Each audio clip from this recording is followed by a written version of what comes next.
Welcome to Raising Daughters, the podcast that helps parents learn the best ways to support their daughters as they navigate the high levels of stress, anxiety, pressure, and uncertainty so pervasive in our culture today. Dr. Tim Jordan is a developmental and behavioral pediatrician who has specialized in counseling girls for over 30 years and sheds light on the realities of today's young women in all facets of their lives. This is your opportunity to learn how to better support your daughters, making them feel safe, secure, and truly loved in the midst of life's ups and downs. Here is your host, Dr. Tim.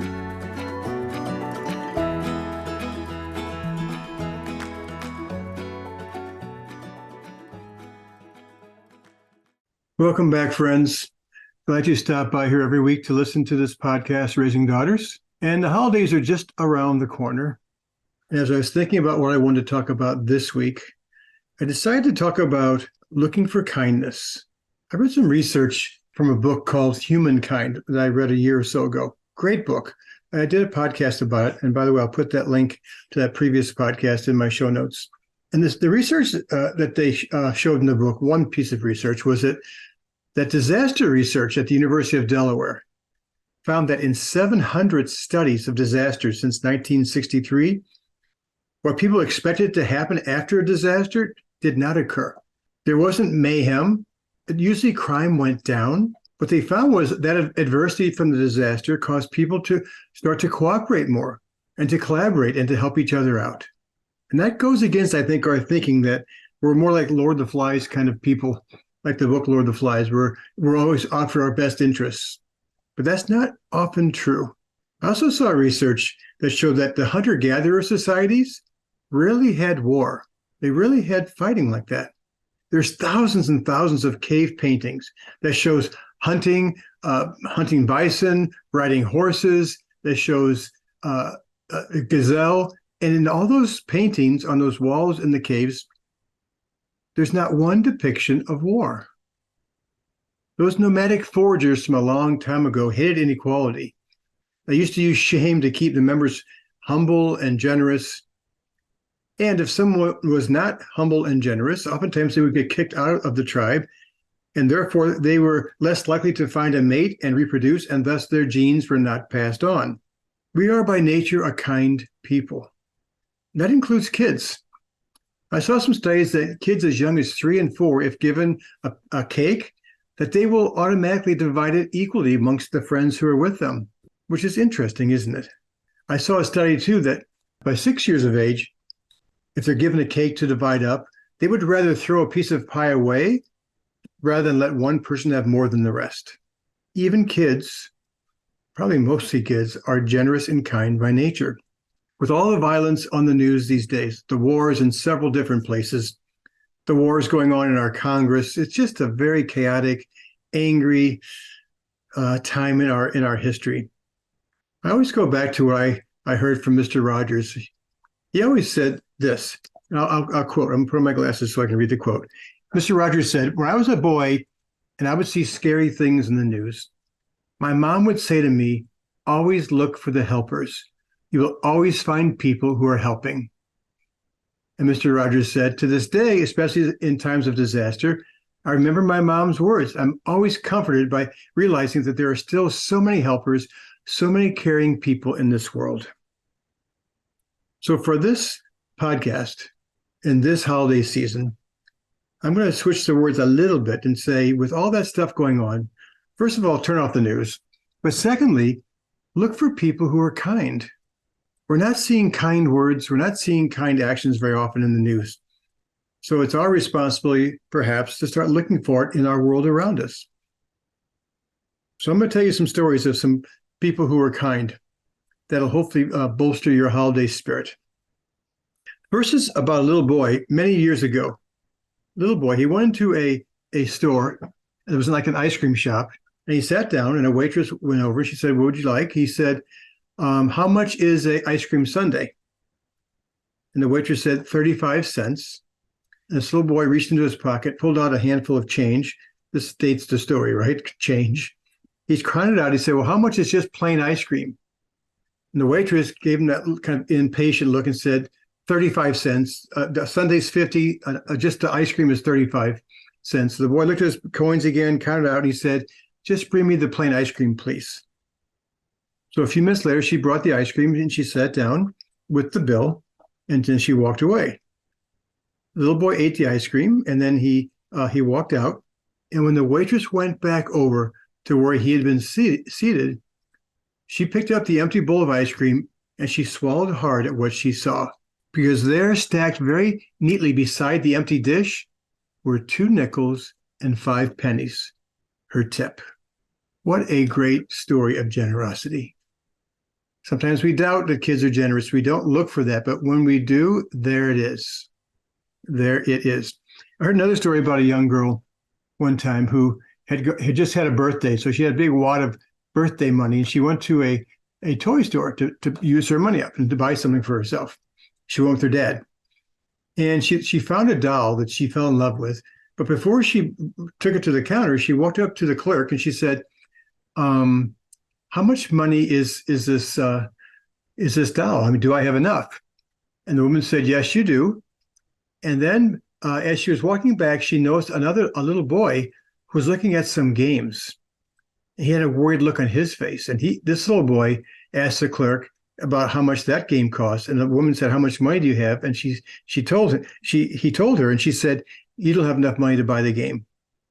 The little boy looked crestfallen. And the girl was watching all of this. It upset her. And so she put her doll back down and she grabbed the game without the little boy noticing, went up to the counter, paid for it, and told the woman, please put it behind the counter. And when the little boy comes up, I want him to have a surprise.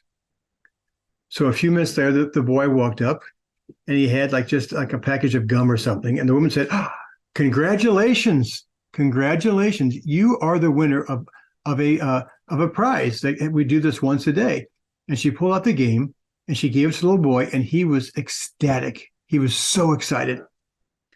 Now, this little girl's dad had noticed all this, and he turned to her, he said, why did you do that? I'm surprised. I know how much you wanted that doll. And she said, well, my grandma and grandpa told me they wanted me to buy something that would make me happy, and this is what made me happy. What a kind gesture that was, right? I heard about this little girl in school. Her name was Sally. There was a brand new teacher, and she kind of felt sorry for her because the kids were kind of acting up. And so this new teacher was trying to make use of some of her psychology classes in college. And she started her class by saying, everybody who thinks that they're stupid, please stand up. All the kids looked around like, this is kind of weird. And finally, little Sally stood up. And the teacher said, Sally, do you think you're stupid? And Sally looked at the teacher and said, no, ma'am, I don't. But I'd hate to see you up there standing there all by yourself. A moment of kindness, a moment of grace. Another good story. There was an elderly man who was waiting in the doctor's office to have some stitches removed. He had cut his thumb.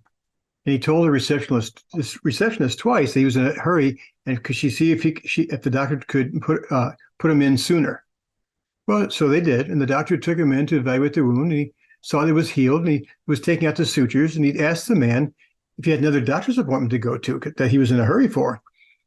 The man said, well, no. He said, I want to get to the nursing home and have breakfast with my wife. And the doctor said, what's she there for? And he said, well, she has really severe Alzheimer's, and she's been in there for a long time. And the doctor said, well, if you're late, would she know who you are? Would she remember that you're coming? And he said, well, I go there every morning, but she doesn't really remember who I am anymore. She hasn't for a long time. The doctor said, wow, you go there every morning, even though she doesn't know who you are? And the man smiled at the doctor. He said, she doesn't remember me, but I still know her. It's those little acts of kindness and love that we need to start paying more attention to when all around us in the world, there's all kinds of chaos and things going on. I saw a story about Winnie the Pooh recently. Somebody sent it to me, and I wanted to read it to you. I don't have it memorized, so I'm going to kind of read part of it. So excuse me for putting my glasses on. But it's a very sweet story, and then I'll end with one more. And the story goes like this. It had occurred to Pooh and Piglet that they hadn't heard from Eeyore in a while. So they put on their hats and coats, and they trotted across the 100-acre woods to Eeyore's house. Inside the house was Eeyore. Hey, Eeyore, said Pooh. Hey, Pooh. Hello, Piglet, said Eeyore. in a kind of a glum sounding voice. And they said, we just thought we'd check in on you because we haven't seen you for a while, hadn't heard from you. We want to know if you're okay. Eeyore was quiet for a moment. Am I okay? He asked eventually. Well, I don't know, to be honest. Are any of us really okay? That's why I ask myself. All I can tell you, Pooh and Piglet, is that right now, I really feel rather sad and alone and not much fun to be around at all. That's why I hadn't bothered you, because you don't want to waste time hanging out with somebody who's sad and alone and not much fun to be around, would you? Pooh looked at Piglet, and Piglet looked at Pooh, and they both sat down, one on either side of Eeyore in his stick house. Eeyore looked at them in surprise, and he said, what are you doing? And Pooh said, we're going to be sitting here with you because we're your friends. And true friends don't care if someone is feeling sad or alone or not much fun to be around. True friends are there for you anyway, and so here we are. Oh, said Eeyore. Oh. And the three of them sat there in silence, and while Pooh and Piglet said nothing at all, somehow, almost imperceptibly, Eeyore started to feel a very tiny little bit better, because Pooh and Piglet were there. No more, no less. That story reminds me of a book I read at camp sometimes. It's called Rabbit Listened, about this little boy who builds this really cool Lego thing, I think it is. And then somehow some birds fly through his backyard and they knock it down. He gets really frustrated. He's sitting there steaming, and all these different animals come to try and help him out, to express his feelings. A bear comes and says, just growl like this. The little boy says, I don't really feel like being angry right now. And another animal came by and said, you should start crying like this. He's like, no, I don't really feel like doing that. So he was getting more and more frustrated. The animals kept getting frustrated with him until finally this little bunny rabbit came hopping up, sat down next to him, and didn't say a word. Just sat there and listened. And after a little while, the little boy started to feel better. He started expressing his feelings to the rabbit, and the rabbit just listened. And after a little while, the little boy felt so good, he started to build his new tower back again. That book is called Rabbit Listened, and that rabbit offered a beautiful act of kindness. So when you get overwhelmed sometimes with all the negativity around you, it might even be in your family during the holiday season. It might be from watching the news or listening to the news or reading the news. It might be from hearing about Congress. It might be from what's going on with gossip and things with some of your friends. I would suggest that you look to children for their innocence and their kindness, because they have it in abundance. It's less layered over, if you will. Let me tell you two quick stories, and I promise I'll stop. The first one involves Mr. Rogers indirectly. There's a dad who was putting his young son to bed one night, and the son said out of the blue, "Hey, Dad, I don't think Mr. Rogers poops." And Dad said, "Well, of course he does, son." And the little boy said, "No, he doesn't." And the dad said, "Well, why do you think he doesn't poop?" He said, "Well, I've never seen him poop." The dad said to the little boy, "Well, there's lots of people who you haven't seen poop, but they all do." And then this little boy begrudgingly accepted that perhaps Mr. Rogers, other people did. That other people pooped, but Mr. Rogers, no, he couldn't accept that. So the dad finally kissed him goodnight, and he left the room. 5 minutes later, his son called out to him, "Dad, Dad." So Dad walked back in the room. He said, "Dad, I know Mr. Rogers does not poop." His dad said, "How? How do you know that?"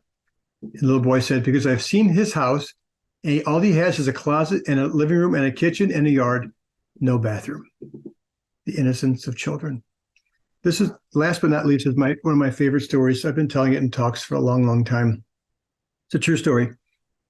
There was a Special Olympics that was going on with young kids. And at one point, there were 10 runners who were lined up at the starting blocks to run the 100-yard dash. All of them were motivated to run the race, to finish the race, and they wanted to win. The gun sounded, and they all took off from the starting blocks, all of them except one little girl who tripped and fell over. And she sat there crying because she had skinned her knee. All of the other runners noticed that, They stopped running, and all of them, all 9 of them, walked back to her. One boy reached down to help her up. Another girl told her, "It's okay, you'll be okay." Then all 10 of the kids linked arms together and walked across the finish line together. It was said that the cheering went on for 10 minutes. There are lots of acts of kindness in this world besides the other stuff. There are acts of kindness in your families. There are acts of kindness within your friends. I would have my focus be on looking for those instead of being inundated with the incessant negative news cycle. Those acts of kindness that you can notice and or do and participate in, those are the ones that will raise your spirit at this holiday season. Those are the ones that will keep you not only sane, but positive and happy and loving. Mr. Rogers' mom told him to look for the helpers. I'm encouraging you to look for people who are kind, and especially look for kids who show acts of kindness. Happy holidays to you all. Thanks for stopping by. I'll be back here in a week with another episode of Raising Daughters. Thanks so much for being here every week and also for passing these on to your friends. I'll put a couple of links in my show notes at www.drtimjordan.com so you can check those out. Once again, happy holidays. Thank you for tuning in to this episode of Raising Daughters. Hopefully you've learned something useful about girls and young women and how to help them navigate the pressures, challenges, and opportunities of modern life. If you want to become a more effective parent, keep listening to the show at drtimjordan.com and let the conversations shape you. Build that one-of-a-kind connection with your daughters in the most profound and meaningful ways possible, shaping them into strong, confident women of the future. That's all for now. See you next week for another episode of Raising Daughters.